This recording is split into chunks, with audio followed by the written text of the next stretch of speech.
Assalamualaikum warahmatullahi dan salam sejahtera. Pada kesempatan kali ini, cikgu nak terang mengenai sistem leaf. Okey, ini dekat sini cikgu ada satu lukisan leaf. Dalam leaf ni ada penimbang. Baik, seperti yang kita ketahui, dalam satu objek, dia ada daya yang bertindak daripada semua arah. Tapi dalam lift ni, lift kita bukan lift Harry Potter, lift kita bergerak ke atas ke bawah. Jadi kita ada daya ke bawah. Daya ke bawah kita panggil dia W sebagai berat. Dan kita ada daya ke atas.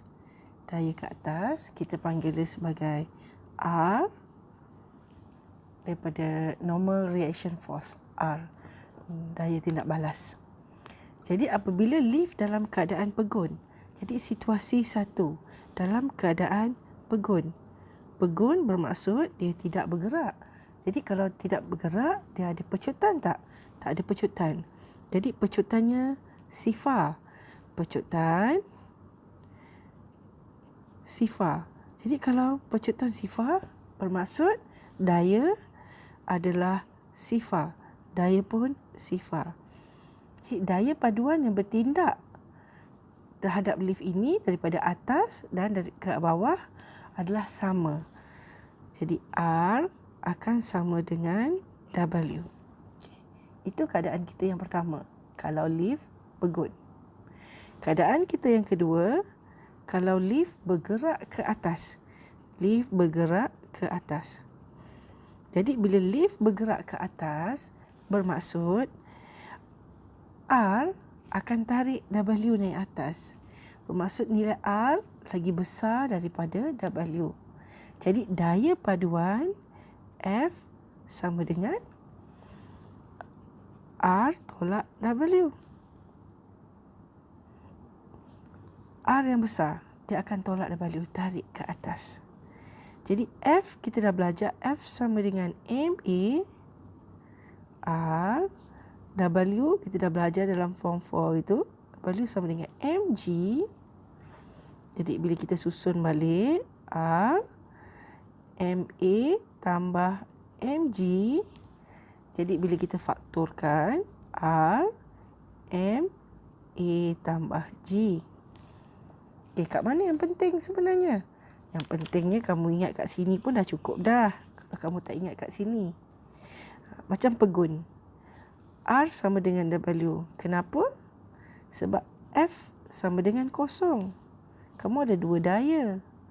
R dengan W. Jadi kalau R tambah W sama dengan kosong. Jadi R sama dengan negatif W. Tapi arahkan berlawanan. Jadi arahnya memang negatif lah. Sebab tu jadi positif. Kat sini R sama dengan W.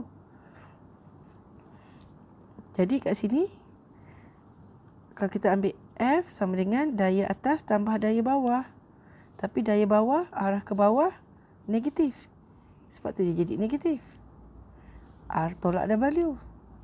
Kenapa tolak? Sebab dia ni arah ke lain, arah bawah.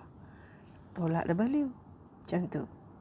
Sekarang kita tengok, kalau ni dia bergerak ke bawah pula. Tadi ke atas kan? Yang ni kalau dia ke bawah.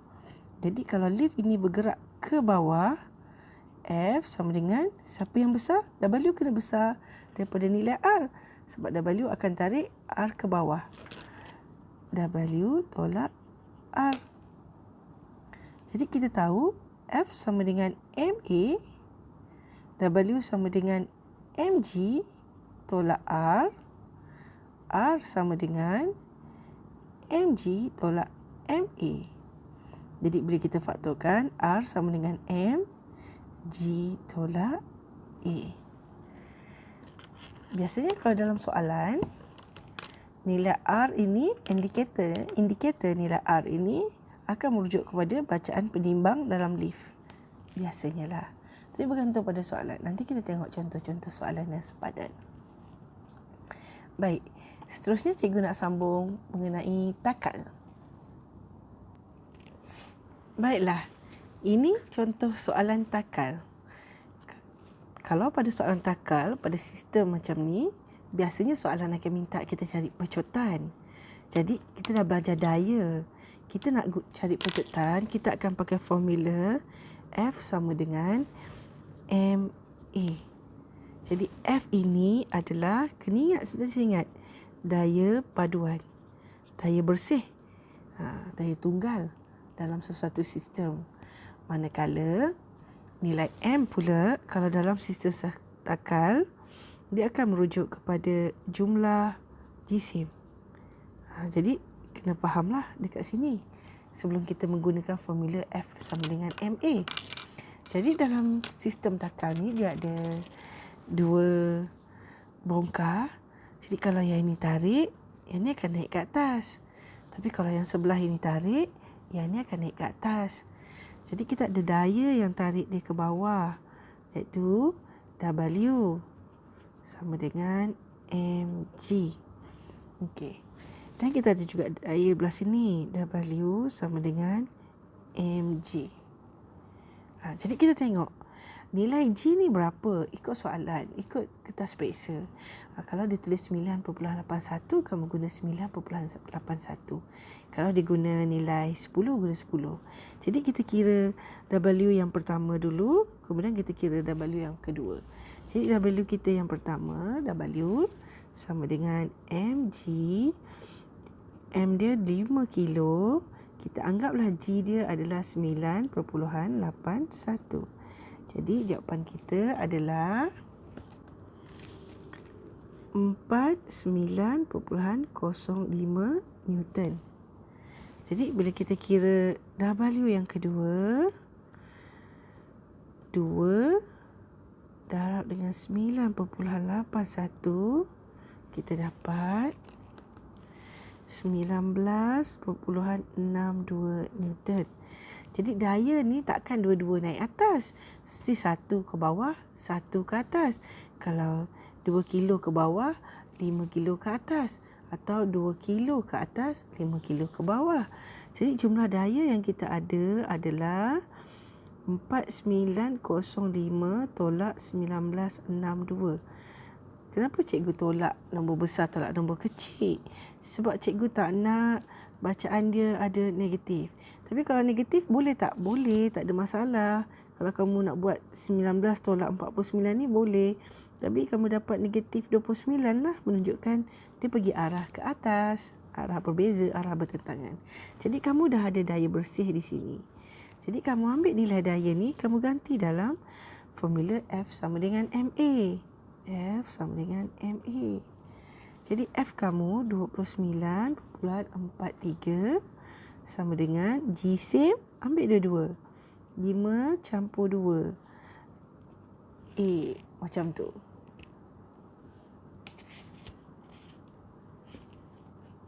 Jadi, nilai A kamu adalah 4.2042 meter saat negatif 2. Okey, biasanya dalam soalan dia akan cari nilai A macam tu. Nanti kita tengok contoh soalan yang sepadan. Okey, ini contoh satu. Okey, kita pergi kepada contoh yang kedua.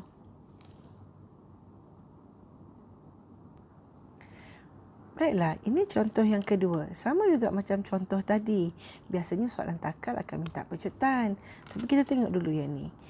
Jadi di sini ada satu daya yang bertindak kepadanya, iaitu W sama dengan mg. M dia adalah 10, G-nya katakan 9.81.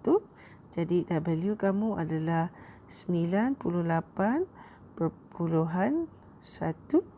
Newton.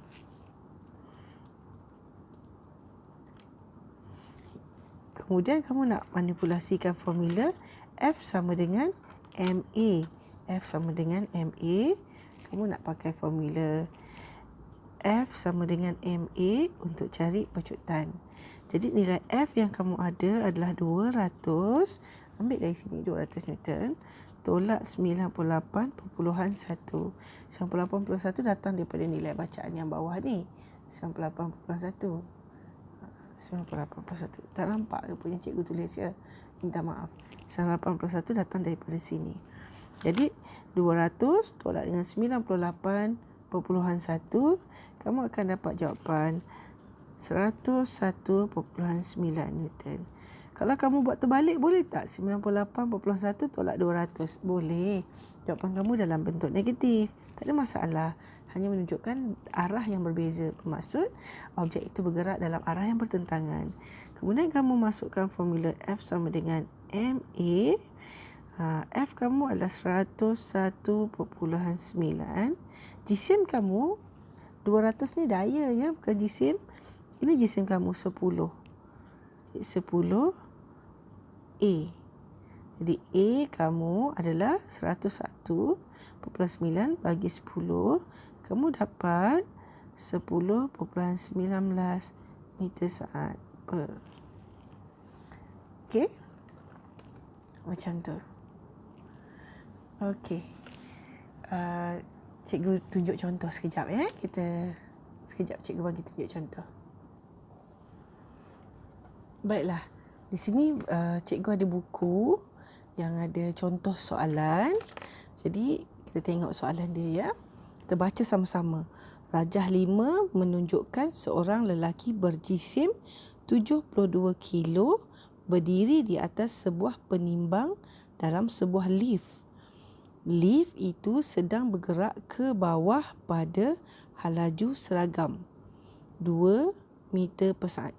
Jadi kita ada dua maklumat. Jisim dia dan halaju dia. Tapi kat sini dia bagi halaju dan jisim. Pada gambar rajah pun dia dah tulis halaju ke bawah. Dia tunjuk kat bawah. Soalan, berapakah bacaan pada penimbang itu? Macam yang cikgu terangkan tadi, bacaan pada penimbang biasanya kita indikatorkan sebagai nilai R. Halaju seragam. Apa maksud halaju seragam?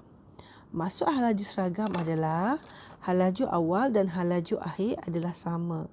Nilai V dan nilai U adalah sama. Apa jadi apabila nilai V dan dengan nilai U adalah sama? Jawapannya, pecutan sifar. Apa jadi apabila pecutan sifar? Daya paduan adalah sifar. Apa maksud daya paduan sifar? Maksudnya daya dekat atas dengan daya dekat bawah sama. Cikgu tunjukkan ya.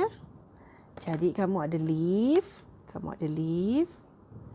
Sekarang lift ini bergerak ke bawah. Dia ada daya naik ke atas. Kamu ada jisim. Jisim penumpang dekat sini dia bagi 72 kilo. Jadi daya ke bawah W sama dengan mg. Jadi kita masukkan nilai. Andai kata kita masuk nilai dia 9.81, 72 darab 9.81, kamu dapat nilainya adalah 706.32 Newton. Tapi bila halaju malah bermaksud pecutan kosong, bermaksud daya sama dengan kosong Newton. Ni kosong, bermaksud R sama dengan W. Jadi daya ke atas ni nilai dia adalah 706.32 Newton. Nilainya sama. Tetapi dalam pilihan jawapan tak ada 706 tu. Sebab dia pakai nilai G-nya 10. Sebab tu cikgu kata tadi, tengok pada list formula. Dia bagi nilainya apa. Jadi W sama dengan mg, M 72. Kalau G 10, kenapa 10? Dia bundarkan daripada 9.81 ni. Kalau kita bundarkan dapat 10. Jadi kita dapat 720 Newton. Adalah jawapan dia. Mana jawapan dia? Ni ada jawapan dia. Okey, kita tengok contoh lagi. Baiklah, kita baca soalan sama-sama. Rajah 4 menunjukkan suatu sistem takar licin. Dia bagi jisim 5 kilo. Dia bagi jisim objek kedua 2 kilo. Jika pecutan sistem tersebut 2 meter per saat, berapakah geseran pada permukaan kasar? Dia nak geseran. Bermaksud kita cari daya bersih. Kemudian kita dapat geseran. Macam ni. Kita ada formula F sama dengan MA. F ni adalah daya paduan. Kena ingat, F adalah daya paduan. Dalam sistem takal, F adalah daya paduan. M pula adalah jumlah jisim. Jumlah jisim yang terlibat. Siapa yang bergerak.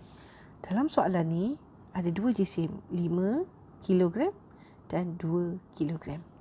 Jadi kita masukkan nilainya. F sama dengan MA. F kita tak tahu.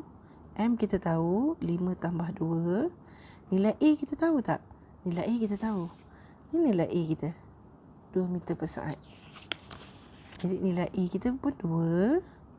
Jadi 5 kali 5 tambah 2, 7 kali 2, 14. 14 Newton. F 14 Newton. Sekarang dia tanya, berapakah daya geseran? Dia nak daya geseran.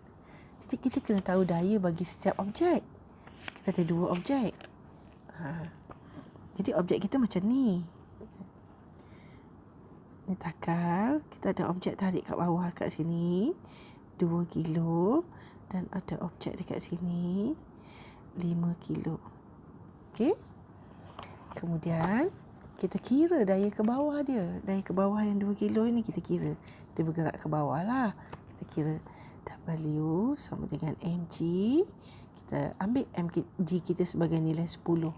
Jadi W kita sama dengan 2 darab 10 sama dengan 20 Newton. Okey, yang ini kenapa kita tak buat W sama dengan mg? Sebab objek ni bukan bergerak ke bawah. Objek ini bergerak ke kiri dan ke kanan. Jadi dekat sini ada daya geseran. Daya geseran. Dia bergerak kiri dan kanan. Yang ni dia bergerak atas dan bawah. Jadi kita nak dapatkan daya bersih, daya paduan tadi. Kita dah ada daya paduan. Ni daya paduan kita. Jadi daya paduan kita sama dengan W campur daya geseran. Geseran sentiasa melawan arah gerakan. Sekejap cikgu betulkan. Takut tak nampak.